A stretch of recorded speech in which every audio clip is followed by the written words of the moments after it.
Bismillahirrahmanirrahim. Assalamualaikum warahmatullahi wabarakatuh. Innal hamdalillah nahmaduhu wa nasta'inuhu wa nastaghfiruh wa na'udzu billahi min syururi anfusina wa min sayyiati a'malina.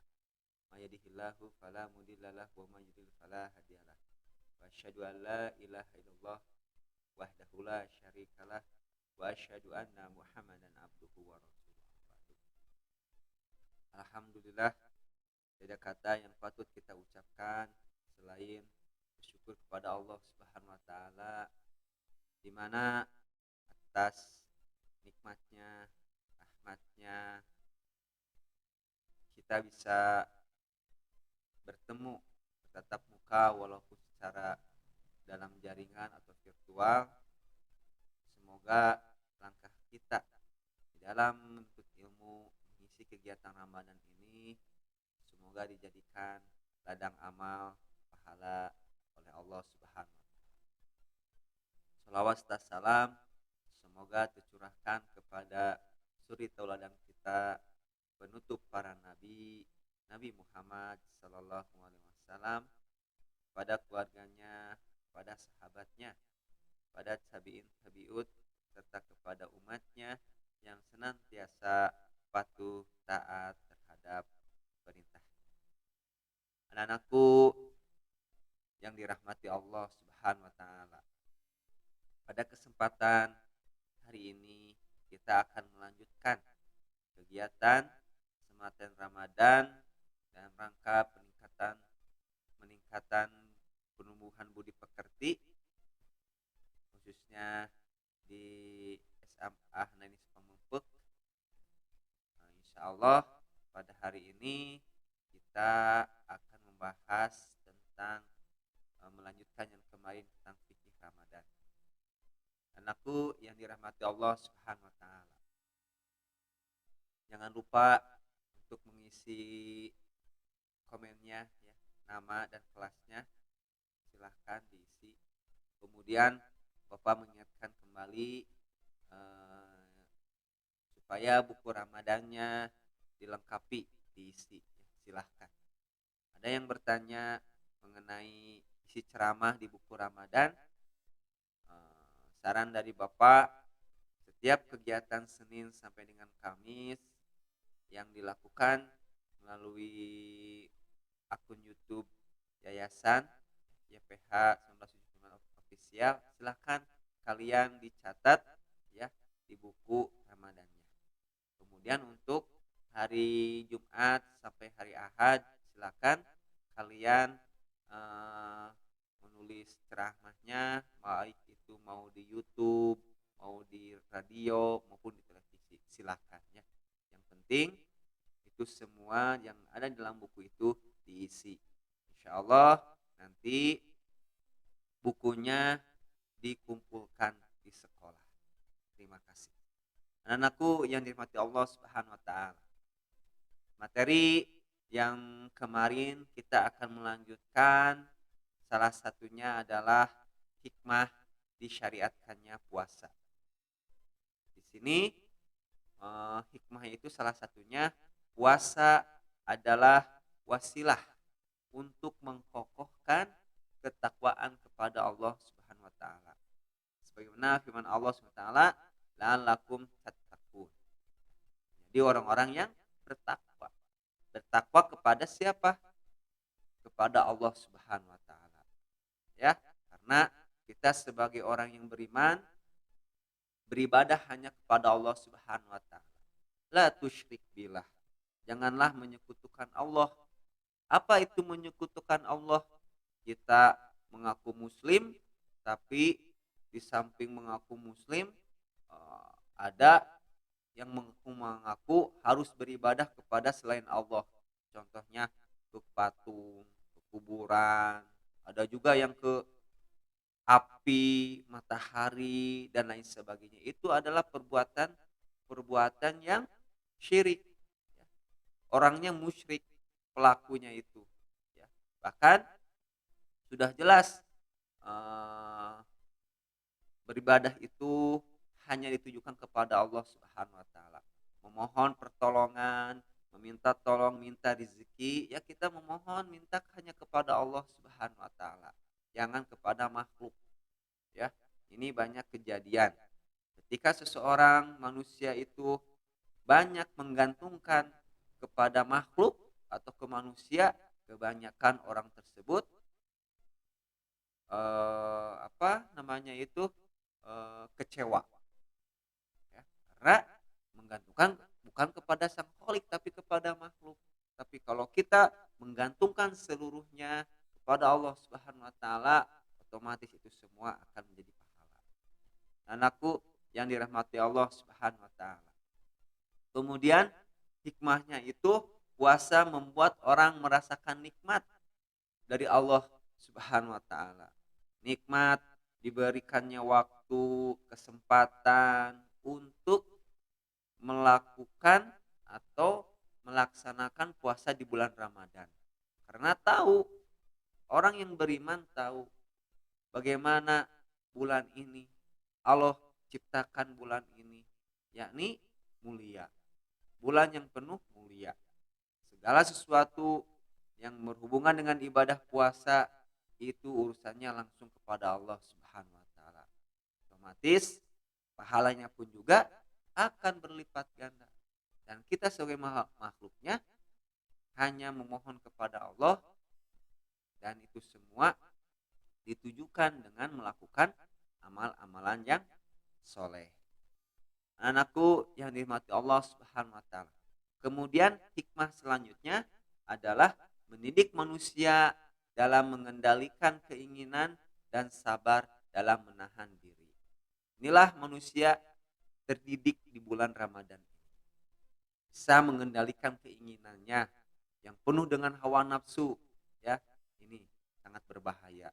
Datangnya bulan Ramadan ini kita bisa belajar, ya. Di bulan Ramadan ini bisa belajar menahan amarah dan lain sebagainya. Belajar sedikit demi sedikit, ya. Seperti itu. Kemudian dalam kesabaran pun juga, ya, harus tertanamkan pada diri kita sebagai makhluk Allah Subhanahu wa taala. Karena sudah jelas bulan Ramadan ini apapun godaannya itu adalah dari setan, ya. Dan kita manusia jangan seperti setan, ya. Apa maksudnya? Sudah tahu setan mah tugasnya menggoda, ya, suka menggoda-goda. Ini kita manusia menggoda orang yang beriman. Nah, jangan seperti itu, ya.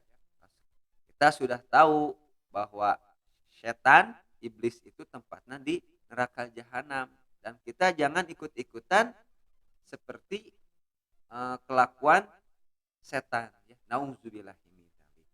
Anakku yang dirahmati Allah Subhanahu wa taala, ya, sehingga di bulan Ramadan ini kita bisa terhindar dari berbagai macam godaan setan, ya, seperti itu. Selanjutnya hikmahnya adalah puasa menimbulkan rasa iba dan sayang kepada kaum miskin. Ketika kita mendapatkan tetangga kita, saudara kita yang miskin, kita diberi rezeki oleh Allah Subhanahu wa taala, supaya rezeki kita barokah, berkah, maka kita dituntut untuk saling berbagi. Karena saling berbagi ini salah satu ladang amal kita, ya, membantu orang-orang miskin, orang yang sedang membutuhkan. Kita sendiri juga ketika kita membantu mereka yang membutuhkan, niatkan niatkan karena Allah Subhanahu wa taala.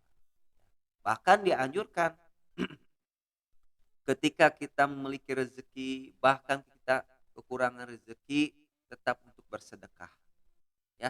Sedekah itu silahkan, apakah mau terang-terangan atau mau sembunyi-sembunyi, silahkan, selama niatnya karena Allah. Kita berinfak secara terang-terangan, ya, kita memohon semoga teman kita, saudara kita yang melihat kita berinfak itu mengikuti perbuatan kita, karena berinfak bersedekah itu salah satu perbuatan yang terpuji di hadapan Allah Subhanahu wa taala. Anakku yang dirahmati Allah Subhanahu wa taala. Kemudian hikmahnya, puasa itu dapat membersihkan badan dari elemen-elemen yang tidak baik dan membuat badan sehat. Coba ya, kita puasa mulai terbitnya fajar, yang kedua kemudian sampai terbenamnya matahari. Otomatis asupan makanan-makanan yang tadinya makanan yang sering dikonsumsi terutama selain bulan Ramadan tidak terkontrol. Makan, tidur, sehingga itu menimbulkan masalah dalam pencernaan ya. Karena usus kita itu menyerap makanan. Coba bayangkan ya, selama kita bulan Ramadan kita makan itu mulai dari sahur ya. Kemudian kita bertemu dengan boleh dimakan lagi itu ketika terbenamnya matahari.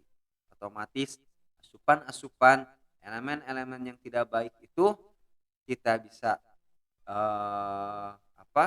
menghindarinya. Ini salah satu hikmahnya ya. Dan jangan sampai ada bahasa ya, puasa, saya mah puasa dan ingin diet. Nah, itu salah ya. Salah itu. Yang betul adalah niatnya karena Allah Subhanahu wa taala, kemudian kita bisa mengambil hikmah pelajaran selama kita berpuasa itu apa saja. Salah satunya menghindarkan diri dari kotoran atau elemen-elemen berupa bahan makanan yang masuk secara bebas ke dalam tubuh kita. Itu karena selama puasa mah akan terjaga seperti itu ya. Anakku yang dirahmati Allah Subhanahu wa taala. Kemudian selain hikmahnya ada rukun puasa. Rukun puasa salah satunya yaitu menahan diri dari hal-hal yang membatalkan puasa. Ini ya, menahan diri dari hal-hal yang membatalkan puasa dan menepati tentang waktu puasa karena waktunya sudah diatur ya. Sebagaimana Allah Subhanahu wa taala menjelaskan puasa dimulai ketika sudah terbit fajar shadiq atau fajar yang kedua. Allah Subhanahu wa taala berfirman, "A'udzubillahi minasyaitonirrajim. Fal'ana bashiruhunna wabtagu ma kataballahu lakum. Wa kulu washrabu hatta yatabayyana lakumul khaytul abyadu minal khaytil aswadi minal fajr." Allah Subhanahu wa taala berfirman yang artinya, maka sekarang campurilah mereka dan ikutilah apa yang telah ditetapkan Allah untukmu. Dan makan, minumlah hingga terang bagimu benang putih dari benang hitam, yaitu fajar. Quran Surat Al-Baqarah ayat 187. Di sini kita ketahui ya, yang dimaksud dengan khaytul abyad ya, di sini adalah fajar shadiq atau fajar yang kedua. Karena berwarna putih dan melintang di ufuk seperti benang. Adapun fajar kazib atau fajar pertama itu bentuknya seperti ekor serigala. Nabi SAW bersabda, fajar itu ada dua. Pertama, fajar yang bentuknya seperti ekor serigala. Maka ini tidak menghalalkan sholat subuh dan tidak mengharamkan makan. Kemudian yang kedua, fajar yang memanjang di ufuk, ia menghalalkan sholat subuh dan mengharamkan makan mulai puasa. Hadis riwayat Al-Hakim Al-Baihaqi disahihkan oleh Syekh Al-Albani dalam Sahih Al-Jami. Jadi kita ketahui rentan waktunya ya. Kita mulai puasa itu di fajar yang kedua. Ya, fajar yang kedua, di mana fajar yang kedua itu batas kita untuk berpuasa, dan itu dihalalkan untuk melaksanakan sholat subuh. Kemudian puasa berakhir ketika terbenam matahari. Allah Subhanahu wa taala berfirman, "A'udzubillahi minasyaitonirrajim. Tsumma atimmus siyama ilal lail." Lalu sempurnakanlah puasa hingga malam. Quran surat Al-Baqarah ayat 187. Rasulullah sallallahu alaihi wasallam bersabda, "Jika datang malam dari sini dan telah pergi siang dari sini dan terbenam matahari, maka orang yang berpuasa boleh berbuka." Hadis riwayat Bukhari Muslim. Jadi kita bisa mengambil kesimpulan rentan waktu puasa kita itu mulai dari fajar yang kedua, ya, yang dimana itu dihalalkan sholat subuh, ya.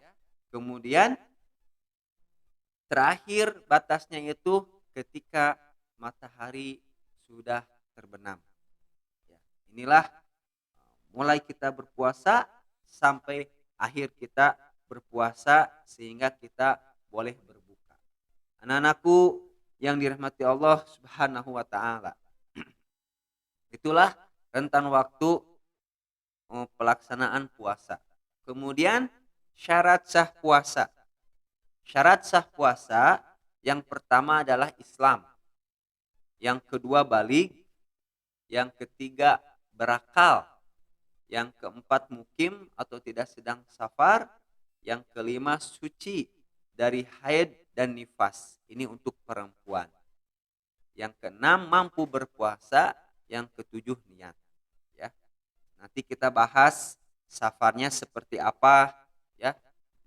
Batasan-batasan safarnya seperti apa.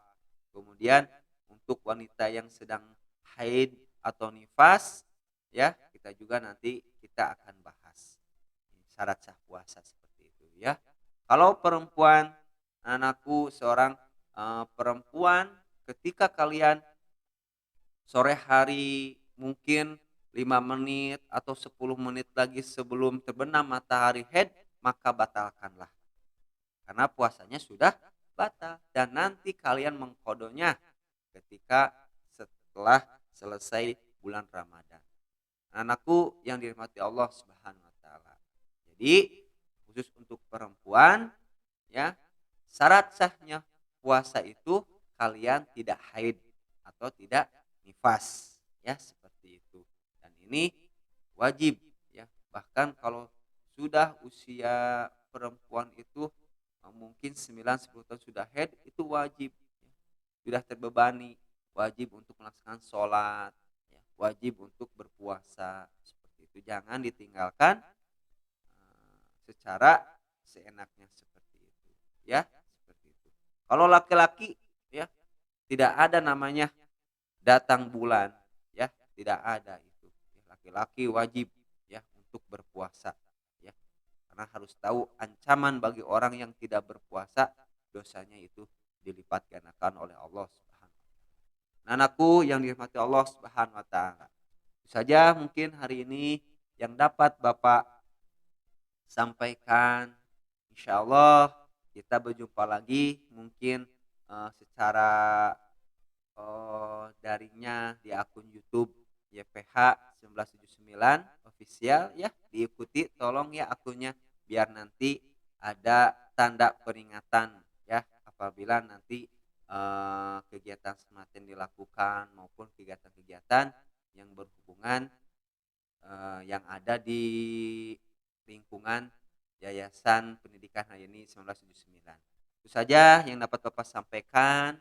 Mohon maaf bila ada kekurangan dan kesalahan. Yang salah mutlak dari Bapak dan yang benar hanya milik Allah SWT. Jangan lupa kita memohon kepada Allah SWT. Semoga puasa di hari ini diberi kekuatan, kesehatan, dan senantiasa diterima amal-amal kita semuanya. Akhirul kalam, subhanaka Allahumma wa bihamdika, asyhadu an la ilaha illa anta, astagfiruka wa atubu ilaik. Assalamualaikum warahmatullahi wabarakatuh.